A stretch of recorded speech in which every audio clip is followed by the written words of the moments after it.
magloko. Mag-faithful ka. Ayusin mo ang takbo ng iyong paa. Ayusin mo ang lakad. You need to make it sure to make straight of the path of your feet. Because the scripture said, lest that which is lame be turned out of the way, but let it rather be healed. Can you show in Tagalog version so that you have the idea? This is what the scripture said. Praise God. Na kailangan, mahina ang ating computer, mga kapatid. Can you read it with me?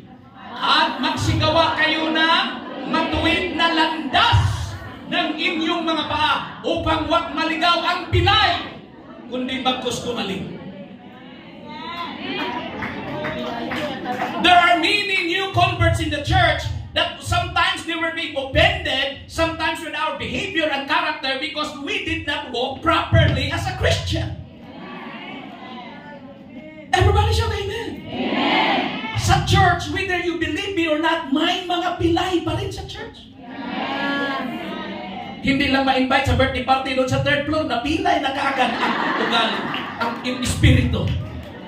Praise God. But if we walk, I said, but if we make straight path for our feet, hallelujah, those who are weak will be healed. Hallelujah. Clap your hands to the Lord.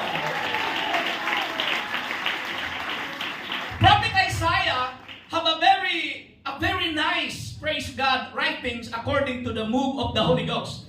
He said in his words, praise God, that when Israel, there was a fourth time that Israel sojourned to Egypt. There was a time in the history of Israel that they went to Egypt. Now, Egypt is a type of the world.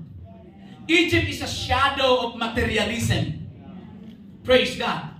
Kaya marami sa atin mga kapatid, minsan nahirapan dahil sa materialistic spirit. Bago pa ang sapatos, bibili na naman. Bago ang pasilmon, bibili na naman. Ano ba nakain mo? Praise God. Pastor, wala kasi akong magawa sa pera ko. Good.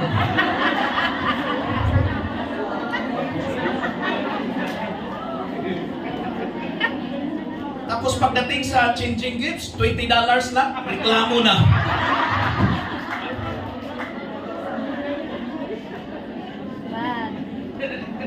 Look at Isaiah chapter 52 verse 7. This is what the scripture said. How beautiful upon the mountains are the feet of him that bringeth good tidings, that publisheth peace, that bringeth good tidings of good, that publisheth salvation, that saith unto Zion, thy God reigneth. Now I want you to look at the scripture because usually I always depend on the scripture. I will not depend on my own interpretation. But let the scripture interpret by itself. Everybody shout amen. How beautiful upon the mountains are the feet of him that bringeth good things, tidings. Now, in the New Testament, Apostle Paul quoted that verse, but he omitted this word in Romans chapter 10, verse 15. This is what he said. Look up. Praise God. Okay? And how shall they preach except they be sent? As it is written, how beautiful are the feet of them that preach the gospel of peace. The word mountains was already been cut off when Apostle Paul quoted that verse in Isaiah. Everybody say amen. Amen. How beautiful are the feet, praise God, are beautiful. Praise God. Can you go back to Isaiah chapter 52? Hallelujah. Verse 7. How beautiful, praise God, upon the mountains are the feet of him that bringeth good tidings. Mountains, praise God, here is just a figurative speech. Hallelujah, that it pictures difficulty and you need to exert effort. When you climb a mountain, who is a climber here? Sometimes, okay? Praise God. It's not easy to climb a mountain. If you have time, you can go to the Lion's Rock. Praise God, that's how I wish that I can climb that mountain. Praise God, in Hong Kong. Try. And at the top of the mountain, you will really enjoy the scenic view of Kowloon site and even in Central. Everybody shall praise the Lord. Isaiah, praise God, gives a picture that those people who bring good news, those people who share the gospel, those people who bring good reports, how beautiful upon the mountains are their feet. Praise God. The scripture they say, oh, how beautiful are the faces of them that bring good tidings. Kahit wala ng gluta yung mukha mo, basta ayusin mo lang yung lakad mo, you are beautiful.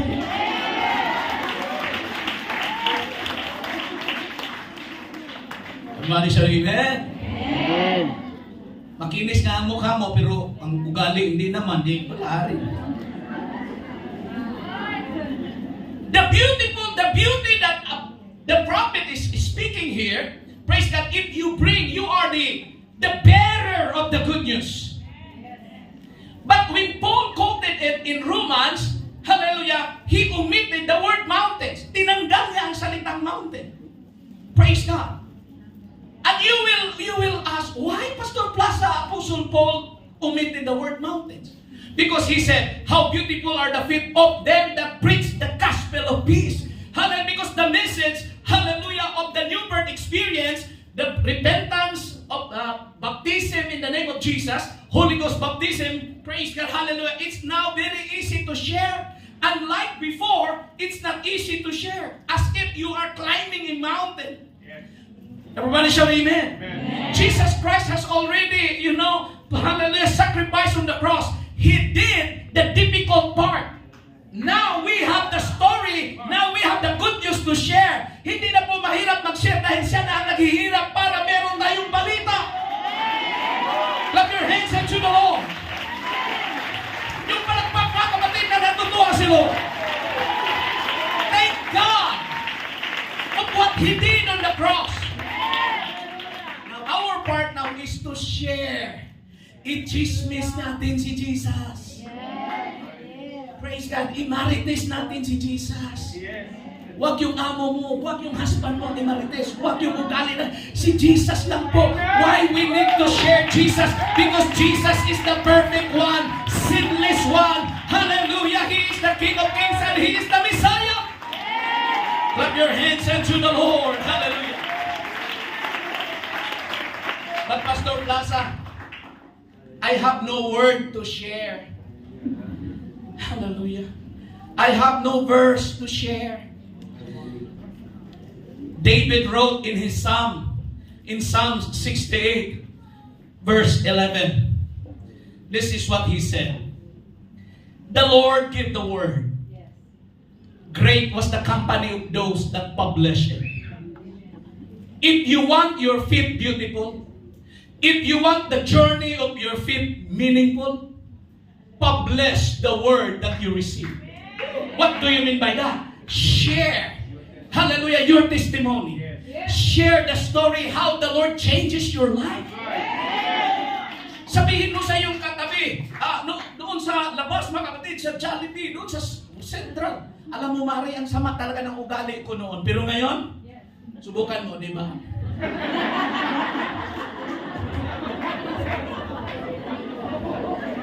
I can prove to you how Jesus changes my life. I want to be a part of that great company. Praise God, how? I need to publish it. If you need to post in your FB account, post the greatness of God. Post victories, praise God. Everybody say amen. Mag-post ka ng picture, mga kapatid, na pinagpala ka ng Panginoon. Amen. Mag-post ka ng Acts 2:38. Everybody shout amen. Hallelujah. Now, this morning, I was privileged, Sister Lucy, to cast my vote in Hong Kong. The government, praise God, sent me, I'm qualified to vote. So I exercised my right to vote. Amen. So I went there in their polling station. It was orderly, clean, calm, so fast. I said, how I wish the Philippine election is just like this.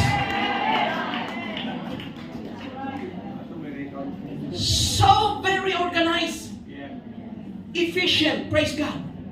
There's no shouting, walang batuhan mga kapatid sa kapwa kandidato, wala. They just lay out their platform, that's it. It's up to you whom you gonna choose. It's very peaceful. Praise God. Hallelujah. So the Philippines is too, hey, praise God, hallelujah, too far. We will just pray. Everybody shall amen. Amen. Let us pray for our country. Our country is so divided, praise God, between colors. Yellow, pink, blue, red.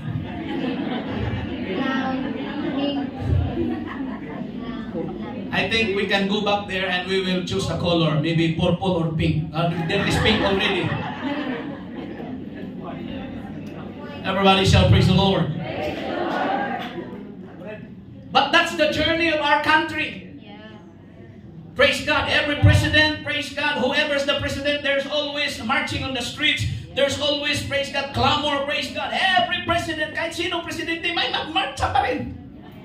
Everybody shall amen. But that's the journey of our country. Yes. Hallelujah. But Israel's journey is very unique. Since they are a theocratic country, praise God, hallelujah, and during the time that they ask for a king, that's the trouble comes in. Praise God, hallelujah, because when man leads, it's very troublesome, but when God leads, hallelujah, there is always a victory. So, what the message I'm trying to convey this afternoon is this. Try God to hold the wheels of your life. Praise God. Tell Him, Lord, hawakan mo manubila ng aking buhay. Kasi ang buhay ko, Lord, automatic pa naman ito. Wala itong Panginoon. Walang clutch ito. Automatic ito.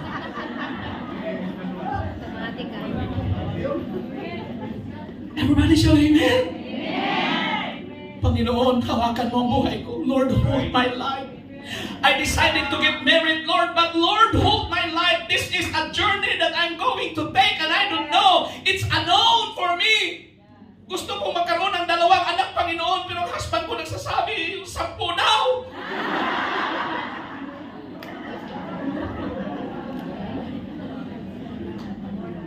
When we walk with faith, I said, when we are going to walk in faith, you are walking in the unknown. Hallelujah. But thank God we know Him. Hallelujah. That He is, hallelujah, the same yesterday, today, and forever. He's still the same. If He wrote a miracle in the Old Testament, He's still the same God that can change and can make miracles in your life. Clap your hands unto Jesus. Hallelujah.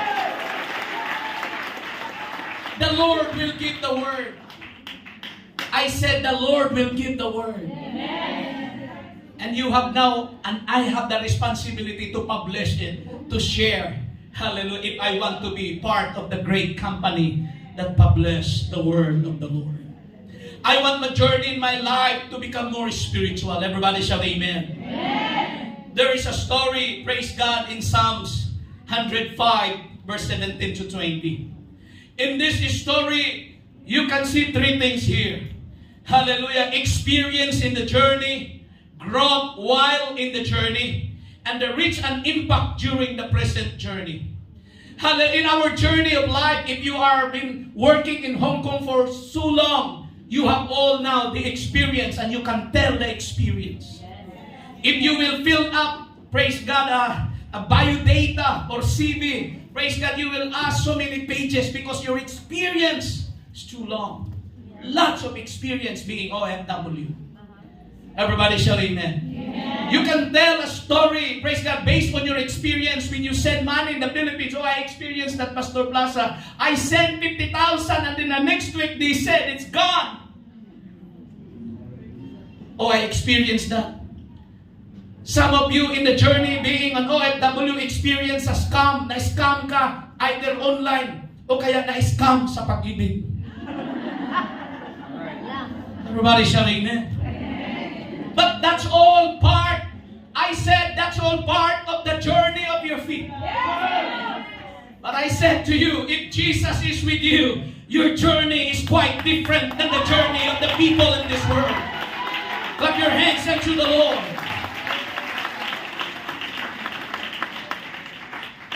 I will read to you a very powerful verses in the scripture. God said, He sent a man before them. When Isaiah said in verse 2 and 3 in chapter 57, he said, praise God, that there was a time that Israel sojourned in Egypt. But look at what Psalm said. He sent a man before them, even Joseph, who was sold for a servant. The whole nation, hallelujah, has an impending, praise God, a crisis because there was famine in all the land of the east. And only Egypt has the reserve of food. And God said, I sent a man first before them to save their family. His name was Joseph. But when God sent Joseph, the scripture said, he was sold for a servant. Verse 18, look at the scripture. Whose feet, everybody shout, whose feet did hurt with feathers, for he was laid in iron. Joseph, praise God, by the power and by the plan of God, he sent first, hallelujah, to Egypt. But the scripture said, they hurt his feet. Nasaktan, sinaktan nila ang kanyang mga paa. Why? Because he was being bound by iron fetters. He was being sent there, sold as a servant. It is the same story as OFW. We came here in Hong Kong as servants. We did not came here to become boss. We came here to become servants. Helpers. Everybody shout amen. Amen. And sometimes your feet are hurting. Some of you physically being hurt. Praise God, for so many hours, 16 hours standing, and your employer will not allow you to sit down in the employer's house. I know some of you, praise God, are complaining now. Praise God, na feeling mo may arthritis na, pero totoo. Sa tagal na nakatayo. For standing so long in the houses of your employer. Your feet physically hurt. Everybody shall be, amen. Pero may mga paa dito na hurt dahil nasubrahan sa timbang. Okay lang yun. Kasalanan mo na yun. Grabe ka man, Pastor Plaza. Bakit yung sinama pa yan? Hindi, para gisingin ko lang kayo. Everybody shall amen. So when Joseph being sent by God to Egypt, his feet were hurt. But at the end of the day, he became the savior of his own family, his own country. Everybody shout amen. Everybody shout praise the Lord. Praise the Lord. You came here first in Hong Kong, praise God. You have no idea. You have no experience to work in a Western employer's house. Western style, lifestyle. You don't even know how to operate a washing machine during that time. But now, kahit anong klaseng washing machine, kahit baliktarin pa yan, kaya mo pandarin. Because you have now a lot of experience. But your feet is being tied. Sometimes, practically, figuratively. Some of you become 50, 60, not get married while you are tied here in a contract. That's true. But you answer, I don't care, Pastor Plaza, if I will not get married as long as my family is being saved in the name of Jesus. The Lord has sent me here first to save my family. Clap your hands unto the Lord.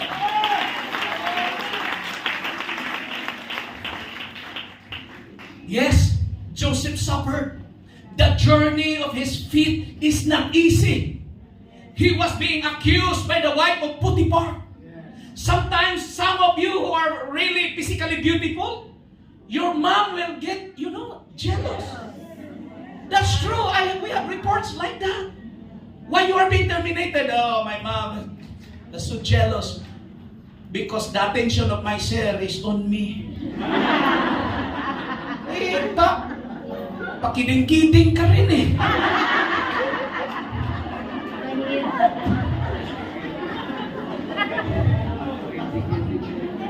Everybody shall praise the Lord. So you were terminated. Joseph suffers more than that. He was accused by the wife of Potiphar that he raped her and wrongly imprisoned in Pharaoh's dungeon. And in the dungeon, Joseph suffered so many things. But the Bible said, but God was with Joseph. When God is with you, even your feet is hurt, even your body is hurt, you are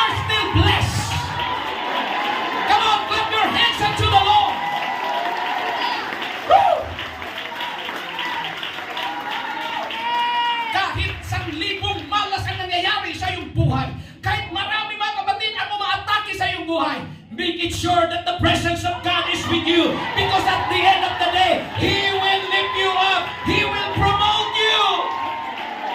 Clap your hands to Jesus one more time. Woo! Hallelujah.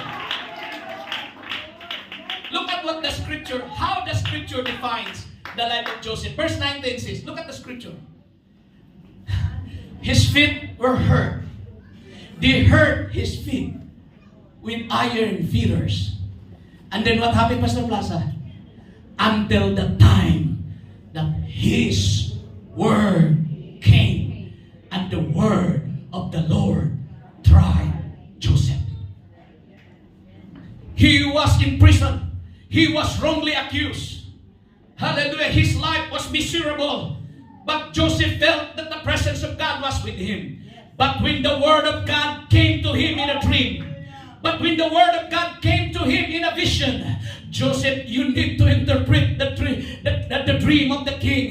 Hallelujah. But before the word came to Joseph, hallelujah, he cannot yet interpret it before the throne of the king, because the word first tried him. When the word of God, when we receive the word of God, before you can pass it to others, it will try you first. Yes, amen. I'll give you an example. When you hear the word of God, okay, love your neighbor as you love yourself. And they say, amen, come on, preach it. And then when you go home, you cannot even love your husband.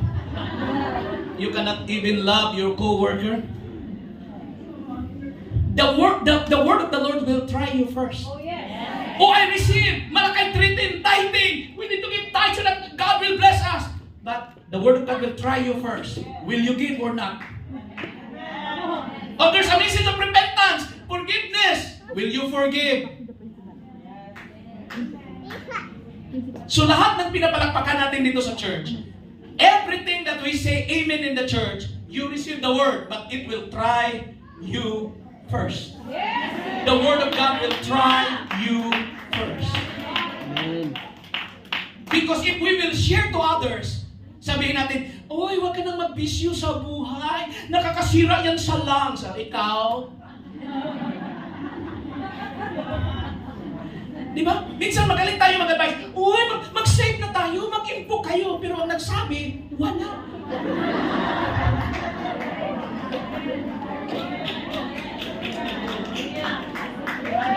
Did you get the point of the scripture?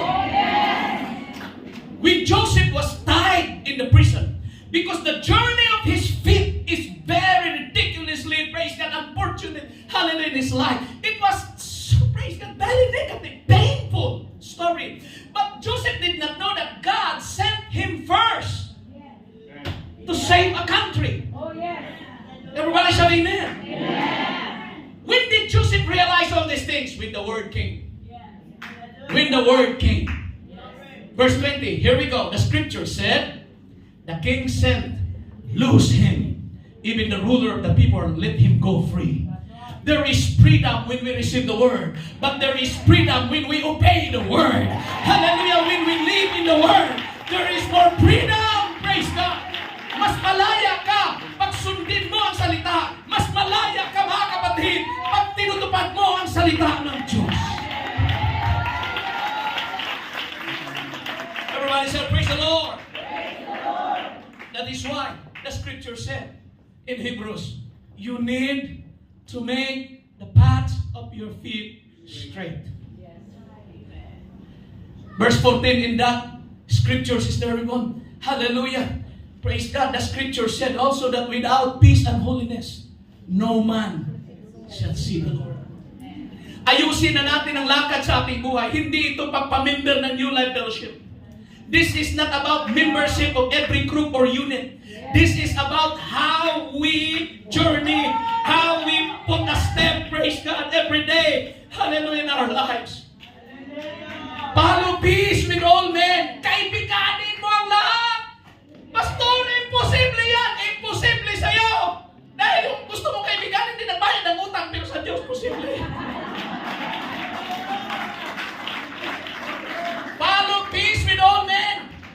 We cannot smile at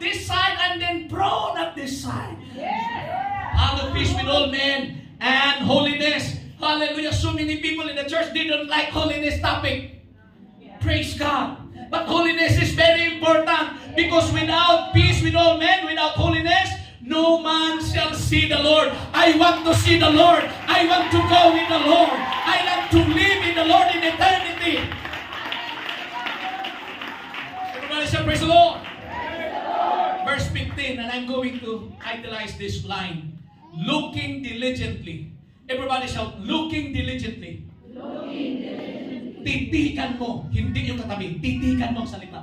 Titigan mo, looking diligently, lest any man fail of the grace of God, lest any root of bitterness is springing up trouble you, and thereby many be defiled. Maraming madamay kung mali ang ating ugali. Maraming madamay, mga kapatid, pag hindi tama ang ating mga attitude. That is why the Bible said, look diligently into your heart. Hallelujah, praise God. Jesus, hallelujah, cleanse my heart. Jesus, forgive my heart. Cleanse me, oh God.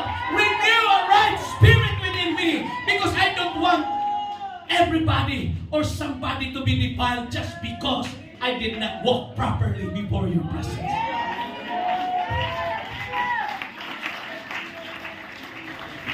You know, do you believe that God is watching us? Amen. Not from a distance. Yes. That is a song. God is watching us from a distance. No. Job, hallelujah, chapter 34, verse 21. I show you in the scripture that God is watching you every step. Hallelujah. Can you read it with me? For his eyes are upon the ways of man, and he seeth all his steps.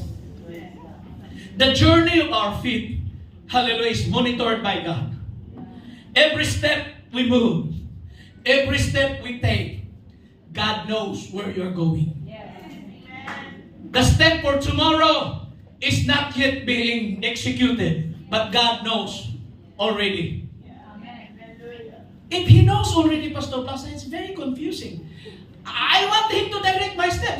That's what the scripture said. Praise God. In Psalms 37, verse 23. 37, verse 23. This is what the scripture said. No, the next verse. Hallelujah. The steps of a good man are ordered. Sinong gusto niyan? Amen. Ang problema lang kung papasa tayo sa good man. Yan ang problema eh. The steps of what? Of a good man are ordered by the Lord. And He delighted in His way. God smiles when you step a right step.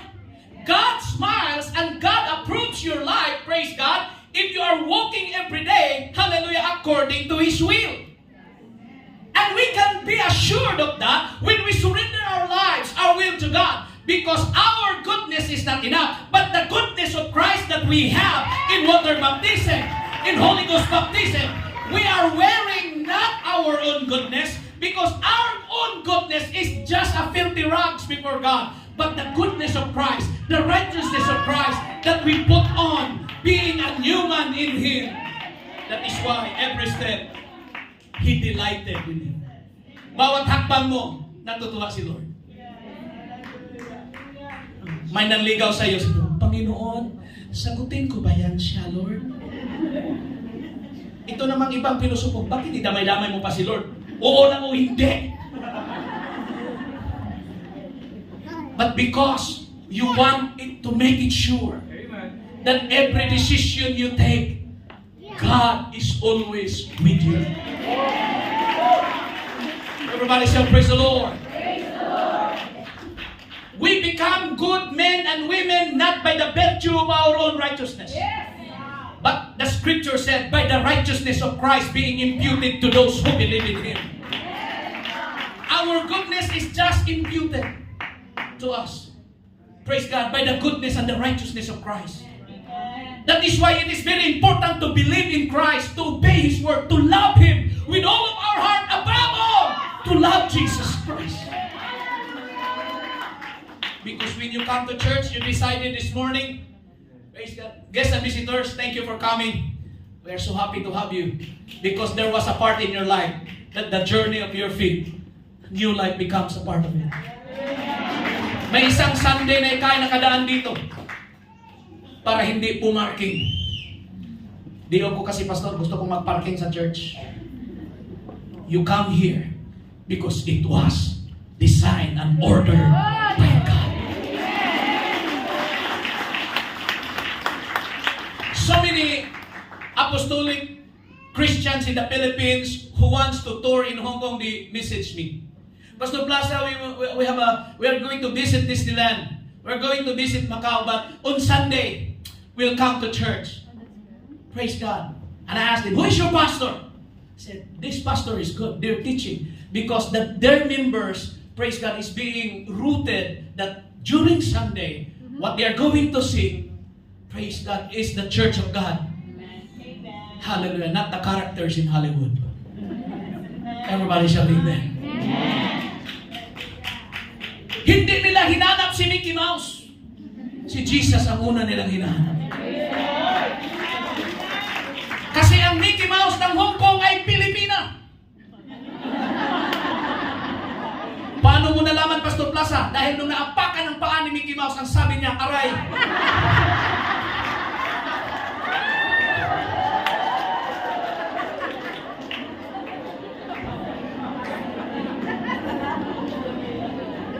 You are in the right place. Everybody shout amen. Last verse that I'm going to share in Psalms 18:36. This is a powerful verse. We don't want to backslid. We don't want to fall down in the way that we walk. Ayaw nating matumba, ayaw nating mahulog. Praise God. When I was in Butuan City, praise God, I was working in an FM station. My boarding house is just at the riverbank. Praise God. And you know, in the riverbank, the toilet, praise God, they make a temporary bridge going to the deeper water. There's a big toilet there. There's a temporary bridge, not Bukana Bridge, just a temporary bridge. So when you walk there, you need to be careful because there's only one bamboo on the right side. You need to hold the bamboo. Tapos yung matatay ka na. You need to walk fast. Sigurado pagalitan ako ni Mr. Ping nito mga kalmaya. Bakit ko sinabi ito? Everybody shall amen. But if you have time, praise God, you can walk easily and carefully. Kasi hindi pa mga kapatid puputok ang bulkan. But if you need now, you need to run and you need to, because so many young people fall down to the river. Because the diameter, praise God, is just like 6 inches or 8 inches. It's very scary. Because it was temporary. And the scripture said, when we are walking in the kingdom of God, He said, Thou hast enlarged my steps under me, that my feet did not slip. The reason why, in spite of troubles, in spite of family problems, in spite of financial burden, you are still here. Your feet did not slip. It's because God enlarged. I said it was God who enlarged your step under your feet. Woo! There was a time, babagsak na ang negosyo mo, nawala na ang kapital, nawala na mga kliyente, but God, I said, but God enlarged your step. We have one sister, employer said you will be terminated, you will stop your work, but God enlarged her step, and she did not sleep. Now this is more on spiritual things. This is not more on job or any material thing. The enemy attacks you left and right. You don't know it. When you sleep at night, there are evil spirits. There are so many ghosts, not ghost project, so many ghosts and evil things that will attack your soul. You don't know it. So many spiritual witchcraft. There are so many witchcraft that try to, praise God, attack your physical body, your mind. The spirit of depression will attack you while you are sleeping. You have no idea. But God has protected you. God has ordered your step. And aside from that, He enlarged the way that you're going to take so that your feet will not slip. Do not worry in the end times. Do not worry about the coming of the Lord. Yes, He's coming very soon. Hallelujah. Because the journey of your feet is very sure. In Christ Jesus, you are walking upon, hallelujah, whose foundation is rock of all ages. Nag-gets niyo ako? You have nothing to worry. Because we are walking, hallelujah, praise God, upon a rock. The foundation is so solid. And God said, hallelujah, in the New Jerusalem, you will walk in the streets of gold. You will walk in the new city. Hallelujah. This is the plan of God in our lives. That in the journey of our feet, in this world, we need to trust Him. May lumapit sa akin, Pastor, mag-for-good na ako next year. Pastor, uuwi na ako ng February. Uuwi na ako ng March. May uuwi ng April. May uuwi ng May. Halos buwan-buwan may uuwi. Sabi ko, okay lang yan na kayo'y uuwi. Ang pinakamasamang bagay na aming marinig, kung hindi ka na magpatuloy. Remember the journey of your feet is ordered by God. When you are in business, don't worry. When you are working in the government, don't worry. God has ordered your steps. Shall we stand together? I don't know if you really feel in your heart right now that God has ordered your steps. The journey of my feet is ordered by God. The journey of your life is also ordered by God. Mahal namin mga bisita, praise God. Gusto ng Panginoon na ang buhay mo, hallelujah, ay maglalakad sa kapayapaan. Ang gusto ng Diyos na ang buhay mo ay lalakad na punong-puno sa Kanyang presensya. Punong-puno sa Kanyang Espiritu. Don't turn from your right. Don't turn for your left. Just go straight ahead, looking unto Jesus, who is the author and the finisher of your faith. Kung may mga paa pa ngayon na gumagawa ng kalukuhan, i-stop mo na yan. Be true to yourself. Be true to God. Let your service to God be serious. With all of your heart. Whatever tribe you belong, whether you're a Filipino, Indonesian, or Malagasy, God, hallelujah, is making your step large so that you will not fall down along the way. If you will just surrender your life to God and say, Lord, forgive me. I receive you into my heart. Jesus, hallelujah. Glory to the name of Jesus. Glory to the name of Jesus. Can we close our eyes for a moment and raise our hands? We are used to cry every altar service. Listen to this. But can you please talk to God, not just cry immediately. Praise God. Do not let our emotion first to take over. But let there be understanding first in our heart and ask, Lord, gabayan mo ang aking pa. Bless my family. Bless my life. Bless my steps. Bless the steps of my children. Panginoon, nabigatan ako sa pamilya ko. Nabigatan ako sa karelasyon ko ngayon, Panginoon. Hindi siya truthful sa amin. Ayoko, Panginoon, nagaganti. Ayoko, Panginoon, nagagawa ng masama. Panginoon, patnubayan mo ang aking landas.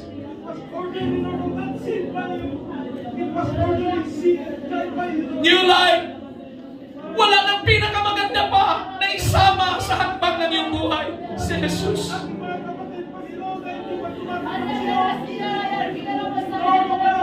When you visit Disneyland, you have experience. You can tell a story. But when you visit the house of God, when you visit the presence of God, you can have also a story to tell how good God is. Your mouth cannot control to speak the goodness of God, the new language that He will give you. Sana ang iyak natin sa altar, hindi iyak ng kapighatian, hindi iyak ng talunan, Pastor Joel, kundi iyak kung bakit nakita ko, Pastor, ang kamay ng Diyos na siyang nag-guide sa landas ng aking mga paa. The Lord will guide you. The Lord will order your steps. Believe the Word of God. Believe the preacher. Hallelujah. Guests and visitors, the Lord loves you so much. He wants you to conquer the enemy. He wants you to become prosperous. He wants you to become prosperous in the Spirit. I said in the Spirit. Can we lift up our hands for a moment before I will open this altar?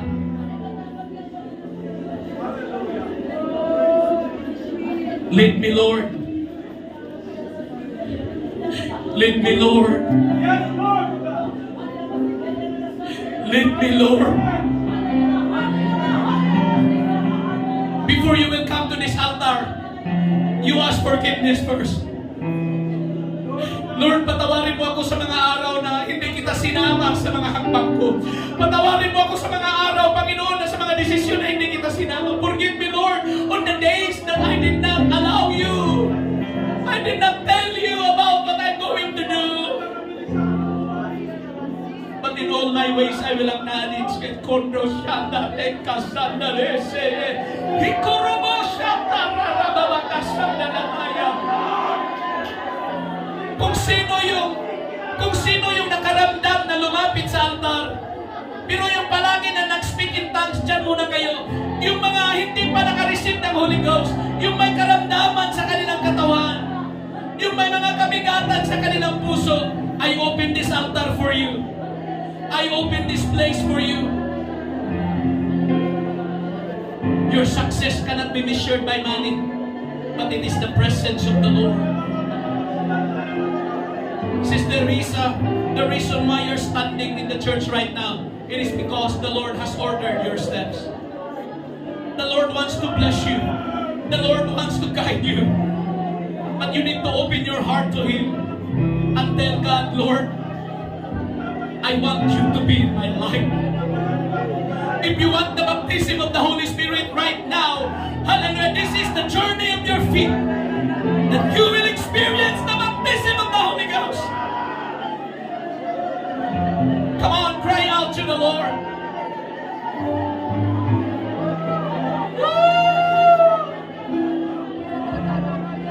Sister Shane, in the name of Jesus, the Lord will bless you. In the name of the Lord, God will speak to your heart. Hindi nagkataon na ikay nakarating dito. There is always a purpose from God. And I want you to believe in your heart that God is here to guide your life, to bless your life, to save you. I will answer. Lead me, Lord.